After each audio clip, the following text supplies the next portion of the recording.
Listen carefully. This isn't about charm. It isn't about being liked. Forget the fantasies people sell you about soft power or endless empathy. This is about something far sharper. It's about power, real power, the kind that forces silence in a room the moment you open your mouth. The kind that makes people sit straighter, breathe slower, and wonder if they are in the presence of someone they cannot afford to underestimate.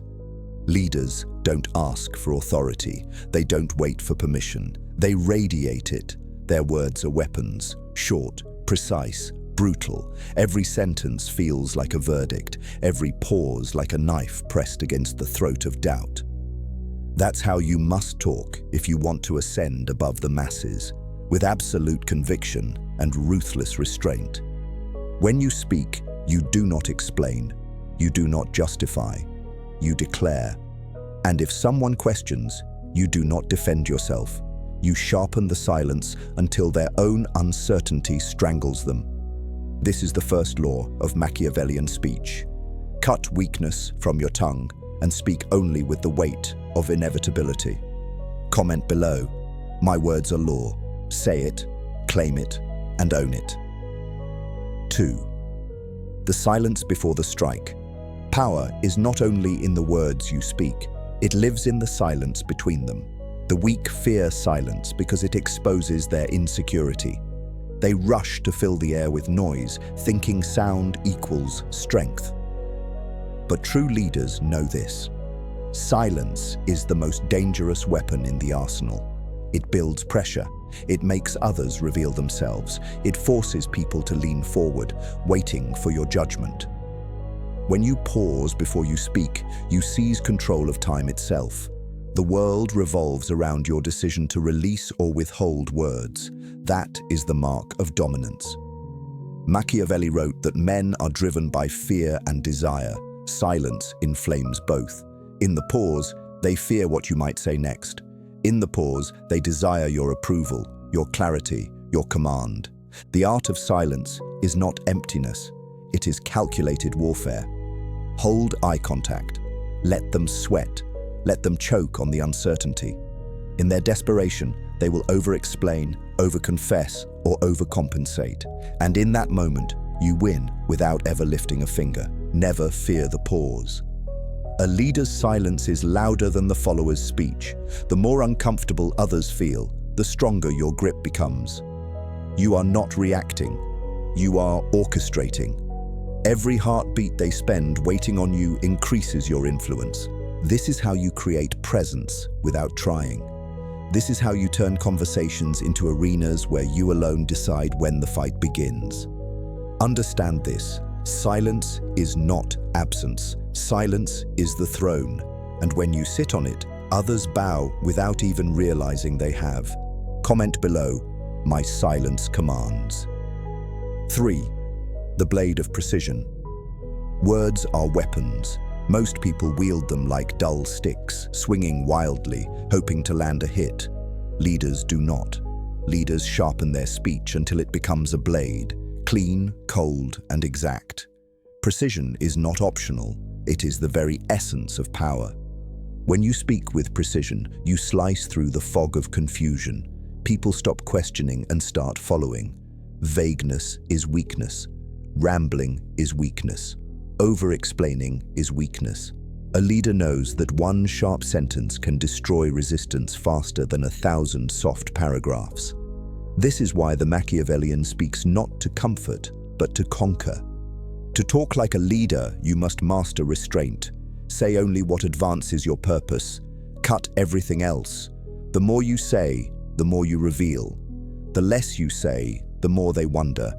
And when people are left wondering, they fill the silence with their own fear, their own assumptions, their own submission. That is the hidden power of precise speech. It does not just control what is heard, it controls what is imagined. Precision also means striking at the heart of the matter. Do not circle your target. Do not soften your edge. Go straight for the weakness, the insecurity, the hesitation. A well-aimed phrase can wound deeper than a physical blow, and once spoken, it cannot be undone. But precision is not cruelty for its own sake.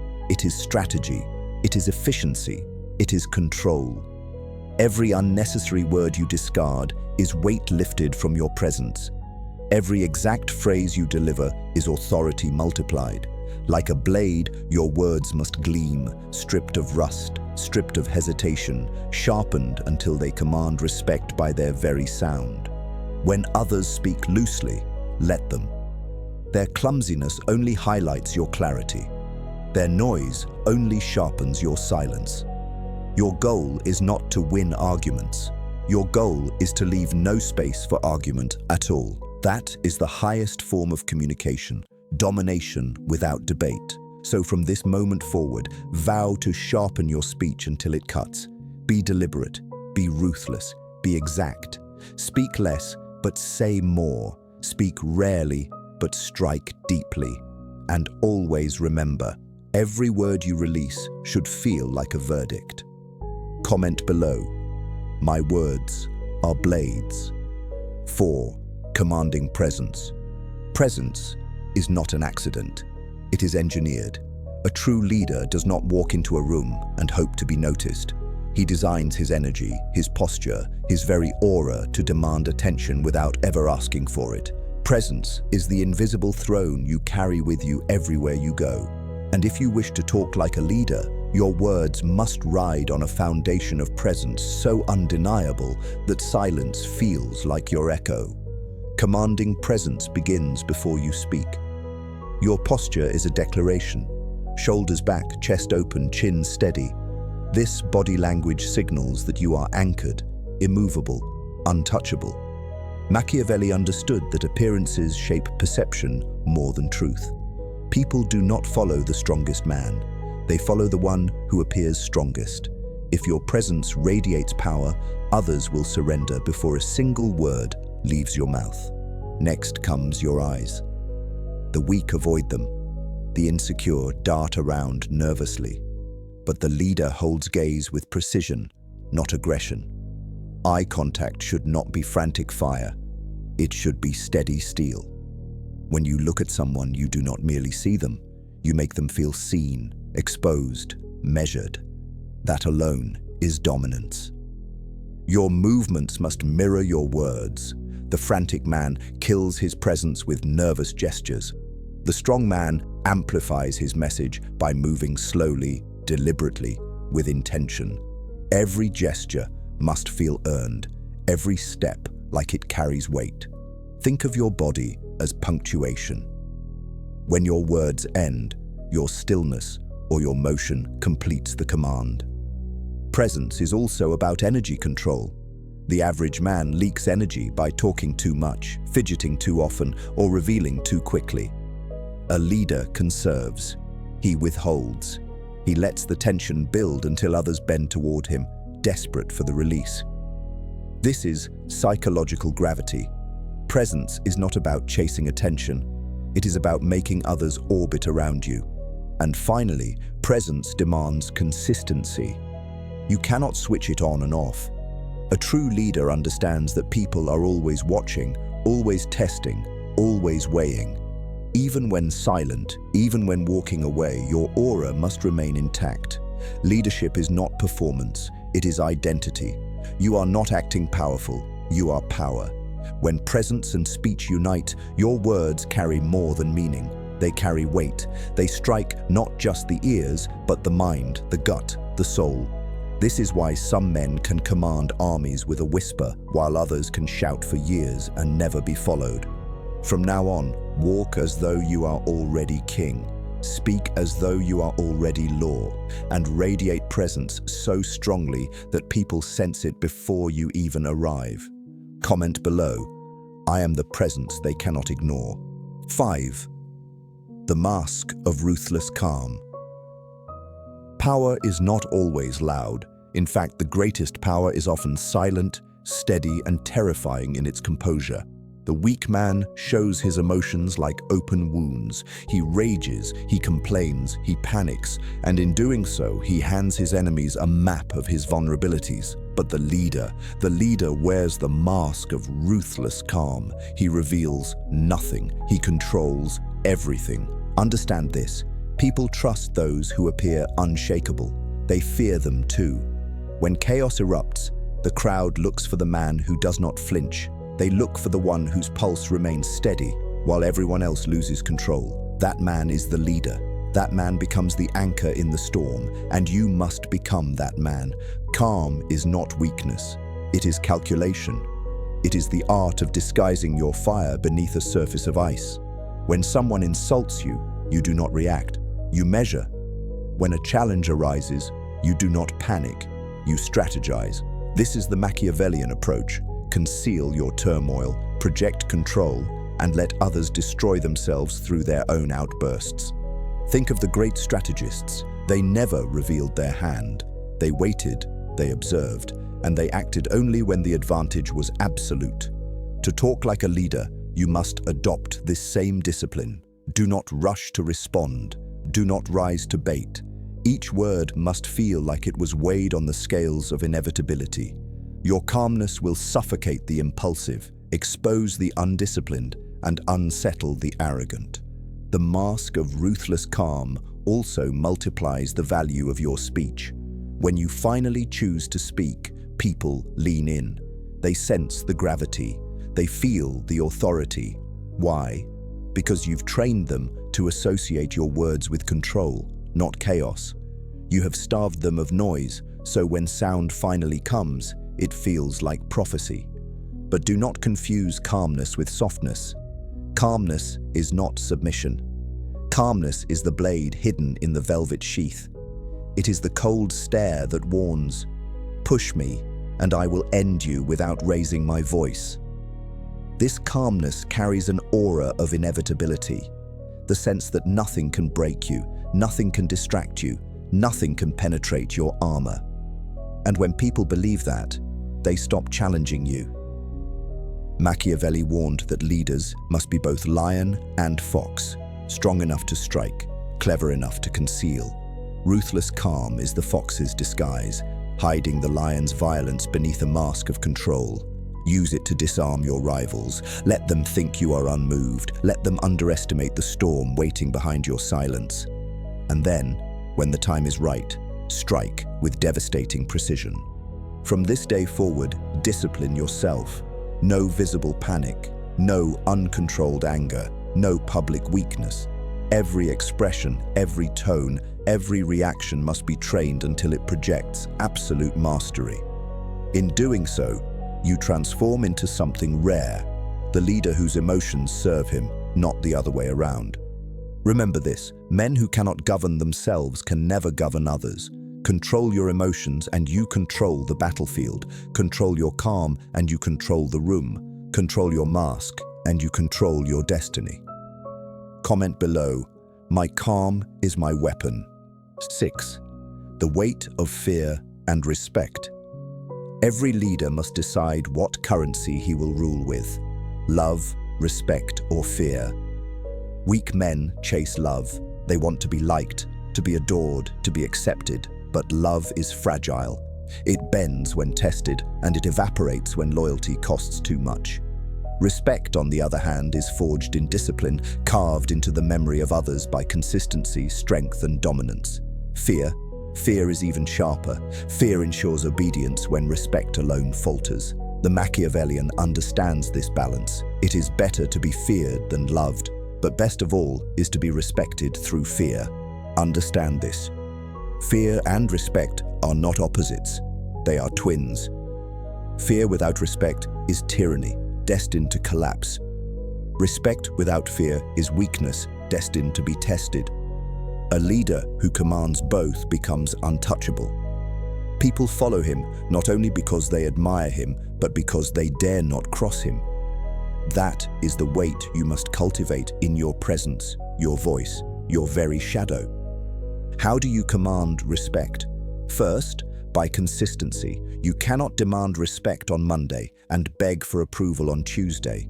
You must be relentless, immovable, disciplined. Every word you speak, every action you take must reinforce the image of strength. The moment you break character, the illusion dies, and with it, your authority. How do you command fear? Not through cruelty, but through consequence. People must understand that betrayal, disrespect, or disobedience has a cost. You do not need to shout, threaten, or make scenes. The most dangerous leader is the one who punishes silently, decisively, and without hesitation. When you enforce consequences, others remember. When you do it calmly, others tremble. Fear creates boundaries. Respect fills them. Together, they form the fortress that keeps your authority intact. Consider this. When you enter a room, your presence should force people to choose their words carefully. That is fear. Yet at the same time, they should also look to you for guidance, hungry for your approval. That is respect. This duality makes you both the storm and the shelter. And in that paradox lies true leadership. Machiavelli wrote that men are ungrateful, fickle, liars, and deceivers, loyal only when it suits them. He was not condemning humanity, he was describing reality. Your task is not to change this nature, but to master it. Fear ensures loyalty even when their nature betrays them. Respect ensures that loyalty is not only reluctant, but enduring. To talk like a leader, you must speak with both elements woven into your tone. Your words must inspire admiration while reminding listeners subtly that disobedience would be unwise. You never need to say the threat aloud. It is implied in your calmness, in your control, in the way you never raise your voice, because everyone knows what happens if you are truly provoked. Ask yourself, do people adjust themselves when you speak? Do they weigh their words carefully in your presence? Do they seek your approval as much as they fear your judgment? If not, you have not yet embodied the weight of fear and respect. From this moment, walk as the one who cannot be deceived, who cannot be manipulated, who cannot be ignored. Let others feel your strength in every sentence, in every pause, in every decision. Not through arrogance, but through inevitability.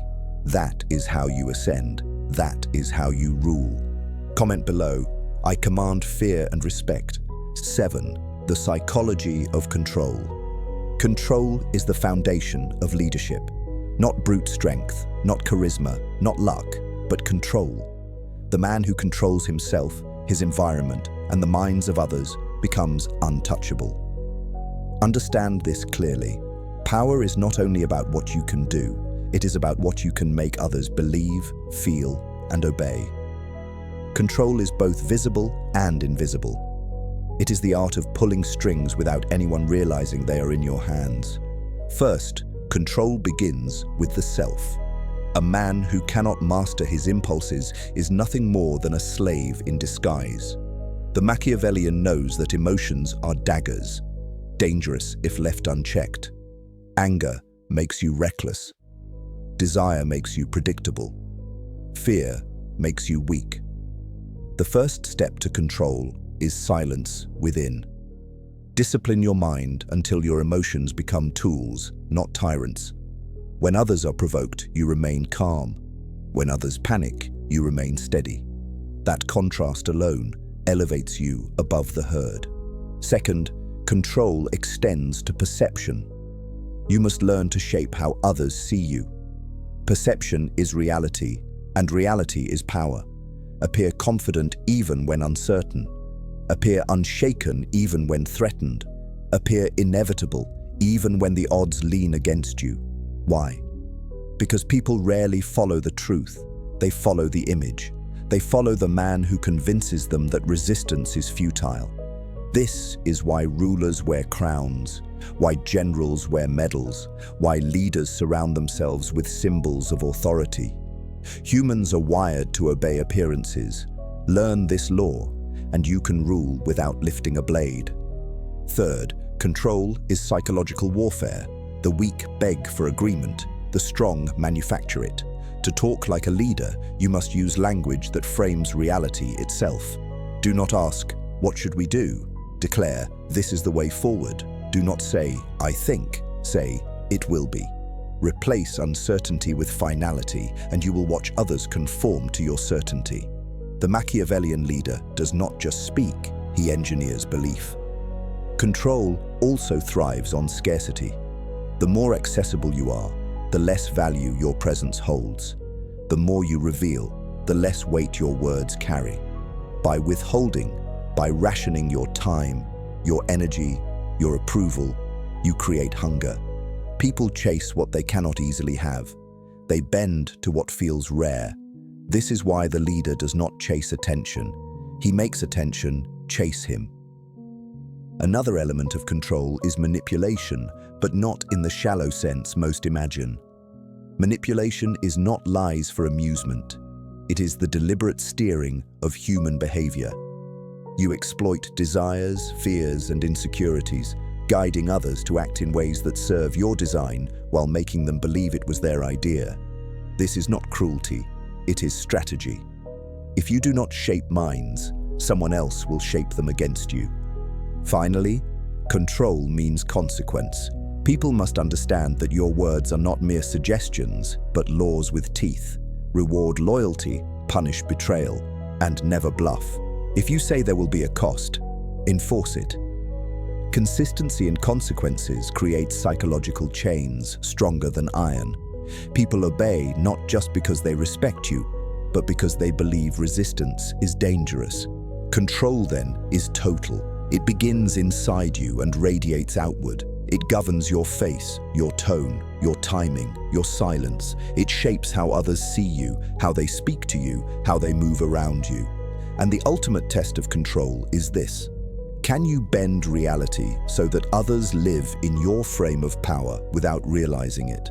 If yes, then you are no longer just a speaker. You are an architect of minds. The psychology of control is the psychology of kings: cold, precise, unshakable. You are not merely reacting to the world, you are programming it. Remember this law: he who controls perception controls reality, and he who controls reality commands destiny. Comment below: I master control. 8. The ruthless art of influence. Influence is the invisible empire of the leader. Armies may conquer land, wealth may purchase loyalty, but influence conquers minds. And once a mind is yours, the body follows without resistance. Influence is not persuasion in the weak sense of begging someone to agree. It is domination through suggestion, through authority, through the silent pressure that makes others choose what you want while believing it was their idea all along. To talk like a leader, you must understand that words are levers. Properly used, they move entire worlds. Influence begins with credibility. People do not listen to the loudest voice. They listen to the voice they believe. This is why your presence, your calm, your precision all serve as the groundwork.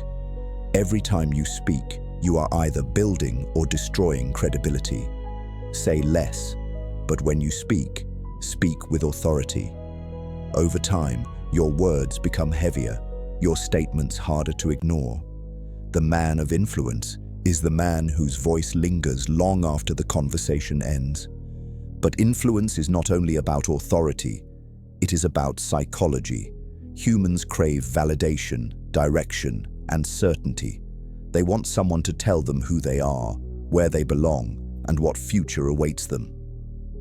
When you give them these answers, you gain power over them. Influence thrives on need. Discover what they need: safety, recognition, purpose, and become the one who provides it. Suddenly, your voice becomes indispensable, your presence magnetic. Machiavelli understood this truth.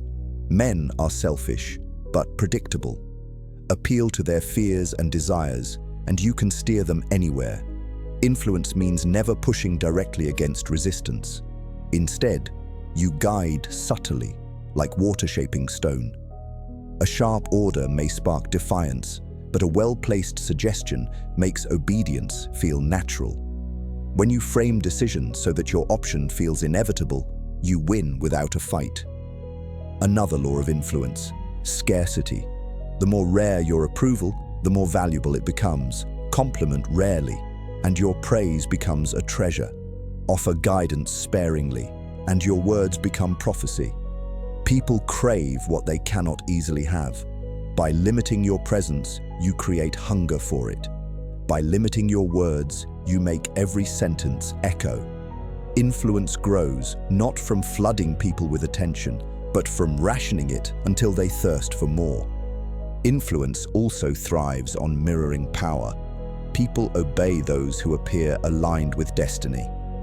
This is why leaders surround themselves with symbols, with victories, with followers who echo their message. Influence spreads through perception of momentum. People want to join what looks unstoppable. If you appear chosen by fate, others will bend their will to yours. The ruthless part of influence is this: you must not hesitate to use it. Influence without action is wasted. If you can steer minds but never steer them toward your purpose, you are no leader, you are an entertainer. Influence must always serve strategy, shape their beliefs, direct their emotions, and channel their loyalty into outcomes that strengthen your position. Anything less is weakness. Do not mistake this for manipulation without responsibility. A true leader influences not just for amusement, but for order, for direction, for building something greater. But understand, your morality must always be guided by strategy, not sentiment. If influence requires you to play the savior, play it. If it requires you to play the tyrant, wear that mask. The outcome is what matters, not the costume. Influence also multiplies through storytelling. Facts inform, but stories enslave the imagination. Wrap your commands in narrative, and people will carry them as their own truth. A nation follows not statistics, but legends. An army fights not for numbers, but for belief. The same law applies in every room you enter. Speak in ways that touch the primitive mind, the mind that fears loss, craves victory, and worships destiny. Do this, and your influence will not just be heard, it will be lived. The highest mastery of influence is invisibility. The weak demand credit. The wise know that influence is strongest when invisible. Let others believe they chose freely. Let them think the idea was theirs. In reality, it was you who planted it, you who framed it, you who steered it. That is the art of kings. So remember, influence is not about convincing. It is about controlling the frame. Influence is not about pushing. It is about pulling the strings others cannot see. Influence is not about words alone. It is about presence, timing, scarcity, authority, and strategy. Become the one people seek approval from. Become the one whose words weigh more than gold. Become the one whose silence shapes destinies. That is the ruthless art of influence. Comment below, I am influence itself. 9. The fortress of untouchability. Power is fragile when it is scattered. Influence fades when it is left unprotected. Respect weakens when you give too much of yourself away. This is why the final evolution of leadership speech and presence is untouchability. The fortress you build around your mind, your time, your energy, your reputation. If you want to talk like a leader, you must learn not just how to command a room, but how to shield yourself from the reach of rivals, critics, and parasites. Untouchability begins with boundaries. Weak men have none. They allow anyone to demand their time, anyone to drain their focus, anyone to trespass on their energy. But a leader is scarce. Scarcity is power.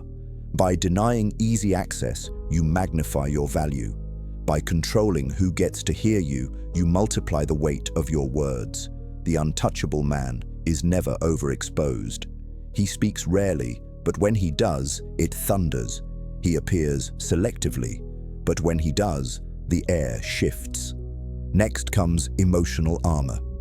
The untouchable leader does not flinch at insults, gossip, or criticism. Why? Because none of it touches him. To react is to admit vulnerability. To argue is to stoop to the level of those beneath you. Instead, the Machiavellian approach is silence, dismissal, or calculated indifference. Let the weak exhaust themselves, throwing stones at your fortress. While they rage, you remain still, and your silence becomes their humiliation. This is how you weaponize indifference. Untouchability also means protecting your reputation with ruthless vigilance. A leader's image is his crown. Guard it, polish it, and never let it be tarnished. But do not waste time defending against every whisper. Instead, live in such a way that your consistency drowns the lies. One sharp demonstration of strength silences 100 critics. The fortress of untouchability is not about chasing rumors. It is about being so disciplined, so strategic, so inevitable that no rumor can endure against the gravity of your reality. The fortress is also strategic distance. Never allow people to feel they fully own you. Too much familiarity breeds contempt. Keep a part of yourself always hidden, always mysterious. That hidden element becomes your shield. They cannot predict you. They cannot box you in. They cannot reach into the depths of who you are. Mystery is protection.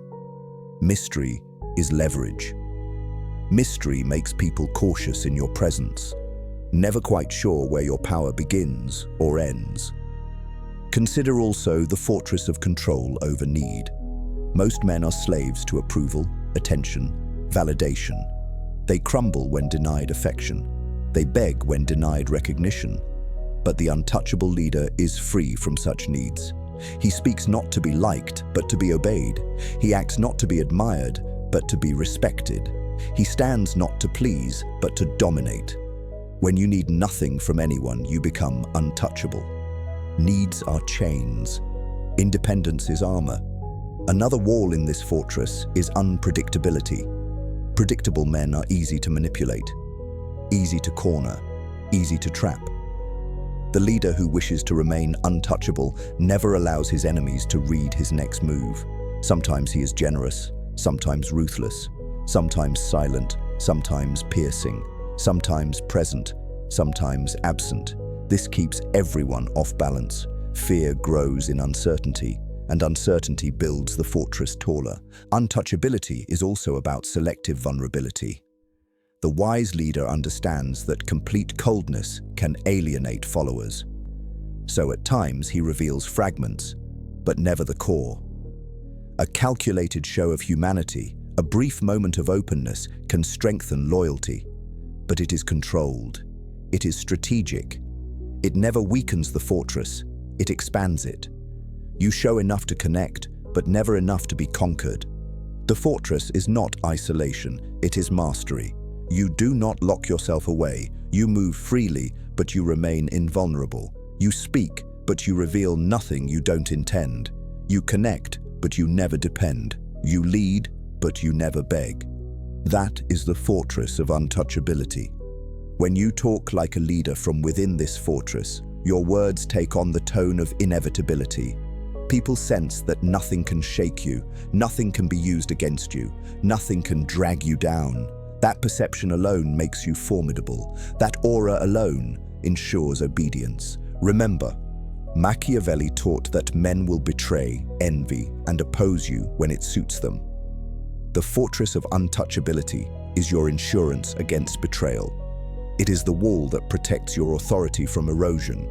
It is the shield that keeps your enemies guessing, your rivals at bay, and your followers loyal. From this day forward, do not live as one easily touched, easily swayed, easily shaken. Build your fortress brick by brick. Discipline, boundaries, scarcity, mystery, reputation, unpredictability. Guard it fiercely, rule from within it, and speak always as though your words come not from flesh but from stone. This is how you rise above the fragile, the emotional, the desperate. This is how you become more than a man. You become a force, a presence, a fortress that cannot be breached. Comment below. I am untouchable. 10. Ascension to power eternal. Everything until now has been preparation. The silence, the precision, the presence, the calm, the fear, the respect, the control, the influence, the fortress. Each part is a weapon, each law a brick, each discipline a piece of the architecture that raises you above the masses. But the final step is not merely learning these principles. The final step is becoming them. This is the ascension, the transformation from a man who knows power into a man who is power. Ascension is not about chasing external crowns or titles. Power eternal does not depend on office, money, or recognition. Those things can be taken. What cannot be taken is the identity you forge when these laws fuse into your blood. When your silence commands, when your precision cuts, when your calm intimidates, when your fortress holds. Then, whether you are in a palace or a prison, you remain the ruler. That is eternal power, authority that cannot be stripped, influence that cannot be erased, presence that cannot be denied. The ascended leader understands that life itself is war, not constant bloodshed, but constant positioning. Rivals will always exist, challenges will always emerge, enemies will always plot. But the man who has embraced these Machiavellian laws is untouchable, not because he avoids conflict, but because conflict always bends to his advantage. He has trained his tongue to issue commands like decrees, his silence to suffocate doubt, his presence to dominate space, and his mind to remain unbroken. What is ascension in practical terms? It is mastery of balance. Too much fear without respect breeds rebellion. Too much calm without action breeds stagnation. Too much presence without scarcity breeds overexposure. Ascension means you have refined every law into harmony, wielding each one with precision depending on the battlefield. You are lion when needed, fox when required, and ghost when it serves you best. You are adaptable, yet unshakable, flexible, yet absolute. To ascend is also to understand legacy. Eternal power is not measured only in the moment, but in the echo. When you leave a room, your influence remains. When your words are spoken once, they are repeated 100 times. When your presence is withdrawn, people still act as though you are watching. That is when you have transcended from man into myth. Machiavelli himself understood that leaders who endure are those who imprint themselves into the psychology of their people. You must do the same. This ascension is not soft, it is not poetic, it is ruthless. You must sever weakness, discard illusion, and embrace reality. Most men want comfort, leaders seek control. Most men want approval, leaders demand obedience. Most men chase dreams, leaders create inevitability. When you accept these truths, you rise above. You no longer negotiate with mediocrity. You no longer beg for permission. You no longer explain yourself to the unworthy. Instead, you embody the cold psychology of mastery. You understand that people follow strength, not compassion. They obey consequence, not kindness. They submit to inevitability, not compromise. You become the gravity others orbit around, whether they love you, fear you, or both. And here lies the final law. Ascension is eternal because it is identity, not performance. You cannot step in and out of leadership. You cannot wear power like a costume. You must become the role until it fuses into your very nature. When you wake, you move with presence. When you speak, you cut with precision. When you lead, you do so from a fortress of untouchability. It is no longer effort, it is instinct. This is the point of no return. Once you ascend, there is no going back to mediocrity. There is no going back to being liked, to begging, to explaining. You will live differently. You will be judged differently. But you will also be followed, respected, and remembered differently. That is the burden and the reward of ascension. Now, look at yourself and understand, you are no longer training to lead. You are leading already. You are no longer practicing power. You are power, eternal, cold, unshakable. Comment below one last time. I ascend. I endure. I am eternal. And remember this, if this spoke to your blood, then sharpen your edge further. Like this video, subscribe to Mental Fort, and turn on notifications, because power does not wait for the weak, and the next lesson may arrive before you realize you need it.